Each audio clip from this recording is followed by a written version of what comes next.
we interrupt the internet with breaking news. This just in, Oregon almost put a waterfall on the housing market because this country will try to monetize anything that doesn't move, and several things that do. A raccoon treated a Virginia liquor store like an all-inclusive resort for tiny felons. And Greece has a flower war because apparently dodgeball was too peaceful and bread alone was no longer enough.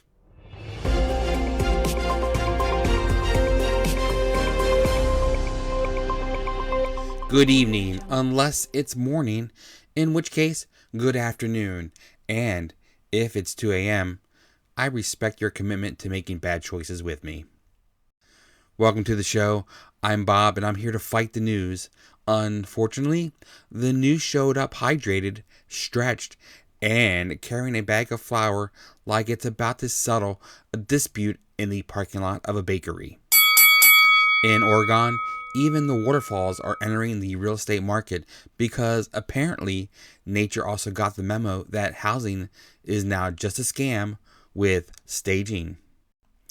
Abiqua Falls in Oregon was listed for sale on Redfin before state lawmakers stepped in with funding to protect it from private ownership.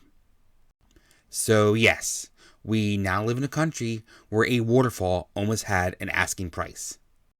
That's not a property listing, that's late stage capitalism looking at a cliff and saying, can this be worse? Somewhere, a guy in loafers was absolutely ready to say, beautiful nature features, great bones, love the cascade. I do worry the moss is a little dated. Can you imagine the open house? Welcome in, folks. Original boss art throughout, tons of character, amazing runoff, and if you look to your left, you'll see the exact spot where your liability waiver begins. And you know somebody was going to Airbnb it. Rustic private retreat, sleeps too, sound machine included, except it's just a deafening roar of water and your partner asking why you thought this was romantic. This is the first listing where walkout access means you may literally walk out with one shoe, a concussion, and new respect for gravity.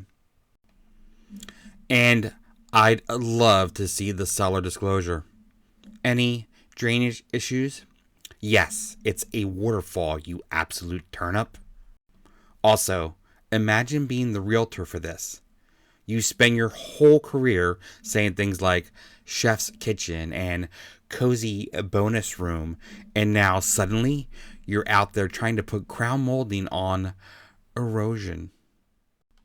After one round, the news takes the early lead. Bob came in ready to negotiate, but the news countered with a for-sale waterfall and the dead-eyed confidence of a cash buyer from out of state. In Virginia, one raccoon discovered nightlife and immediately did what every amateur party guy does: overcommit, black out, and ruin a bathroom. A raccoon broke into a closed Virginia liquor store, drank from the bottles on the lower shelves, and was later found passed out on the bathroom floor. This is not a raccoon. This is a man named Rick going through a little transition. I love that it drank from the bottom shelves. Even the raccoon took one look around and said, I'm not reaching for premium in this economy. That is discernment. That is budgeting. That is a woodland creature with a recession mindset. Then it passed out on the bathroom floor, which means this raccoon did not merely get drunk, it committed to the full human experience. This animal skipped right past curious forest creature and went straight to guy who says, I'm good to drive, while lying sideways near a hand dryer. And imagine being the employee opening the store the next morning. You walk in expecting to count inventory. Instead, there's a raccoon folded behind the toilet like it lost custody of its fantasy football league. Honestly, I respect the storytelling. The raccoon just didn't break in. It built a whole persona. By noon, it was probably outside chain smoking invisible cigarettes and telling a squirrel, "You ever feel like nobody really sees you, man?" And the saddest part? This raccoon still had a more organized evening than half the people at a wedding reception. "We are tied after two." Bob storms back with a huge round because once the news hands you a blackout raccoon in a liquor store bathroom, you're not writing jokes anymore. You're just taking dictations from God. In Greece, Lent begins the traditional way, with adults hurling flour at each other like carbohydrates finally snapped. In Galaxy, Greece, revelers mark the end of carnival season on Clean Monday with the town's annual dyed flower war. You have to admire the honesty here. Most festivals hide behind words like heritage, culture, and celebration. This one just looks you in the eye and says, "No, we are going to weaponize pantry items." This is not a festival. This is a gluten militia, and the flower is dyed, which somehow makes it even more unhinged. It's like a food fight, a color run, and a home renovation disaster all got drunk and had a baby. Can you imagine trying to explain this to a tourist? Why is everyone pink? Tradition. Why is that man purple? Also, tradition. Why do I taste muffin mix? Community. I also admire that the cleanup plan is almost certainly just, well, weather. This is one of those festivals where nobody looks cool by the end. Everybody leaves looking like a powdered donut that got radicalized abroad.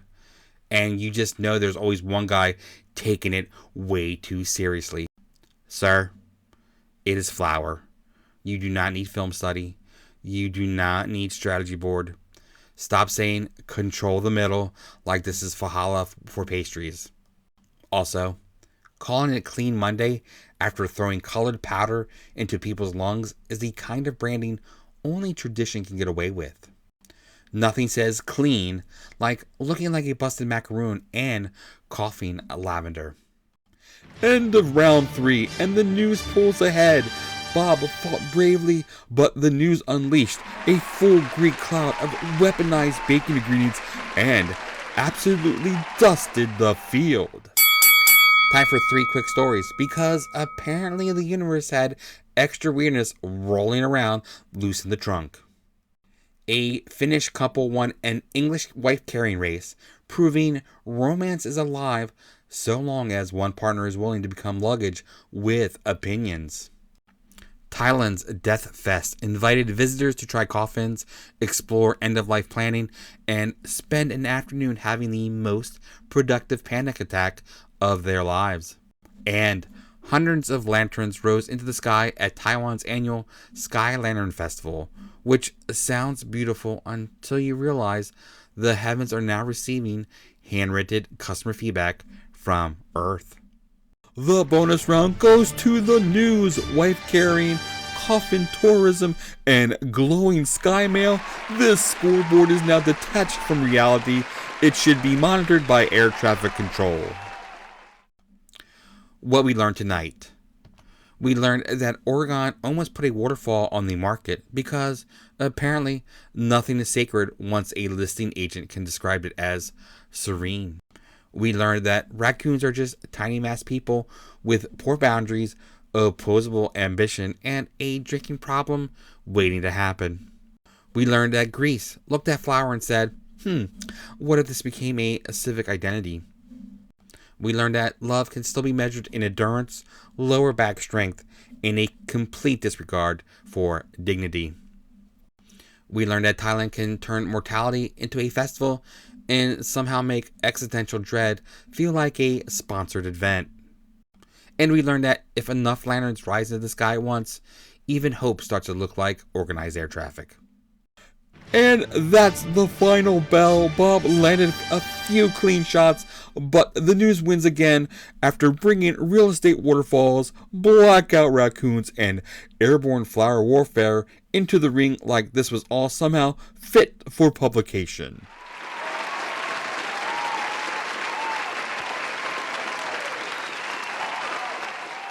Until next time, good night, stay weird, and if a waterfall asks for earnest money, back away slowly and let the realtor drown alone.